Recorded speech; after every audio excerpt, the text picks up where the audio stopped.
বাজারে সব ধরনের সবজির দাম কেজিতে 10 থেকে 20 টাকা কমেছে ডিমের দামও। তবে কারফিউয়ের অজুহাতে চালের দাম কেজিতে 2 থেকে 5 টাকা বাড়িয়ে দিয়েছেন বিক্রেতারা। মুরগির দাম কেজিতে প্রকারভেদে 10 থেকে 15 টাকা বেড়েছে। মাসরুর শাকিলের রিপোর্ট। দেশের বিভিন্ন স্থানে বিভিন্ন সময় কারফিউ চলছে।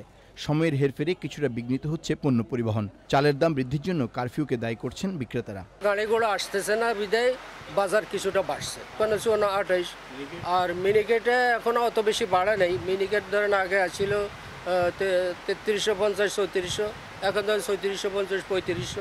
বাজারের দাম যা বাড়ার তো মনে করেন যে আগেই বাড়ছে, নতুন করে কোনো সংকট বা কোনো কিছু বাড়ে নাই, যা হওয়ার আগেই হয়ে রয়েছে, কিন্তু বাজারে কোনো কাস্টমার নাই, এতে আমরা অনেক কষ্ট আছি।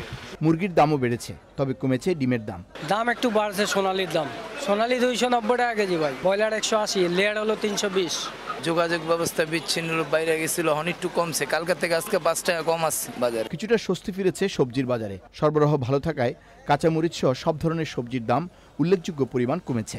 এই যে টমেটোটা, তারপরে গাজর, তারপরে ধরেন এই যে শসাটার দাম কমেছে। তারপরে যে পটল, কাঁচামরিচের দামও কমেছে।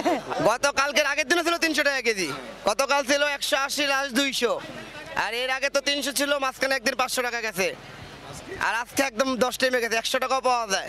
লতি হলো 60 টাকা, বেগুন 60 টাকা, আগে ছিল 80, 90, 100, টমেটো 180, আর দেশি গাজর হলো আপনার 100 টাকা, আর চায়না গাজর 180 টাকা, বেগুন 70 টাকা, পটল 40 টাকা, ভেন্ডি 40 টাকা, শসা 70 টাকা, মুরগি 80 টাকা, এতে 20-30 কমছে। পেঁয়াজের দাম অপরিবর্তিত রয়েছে।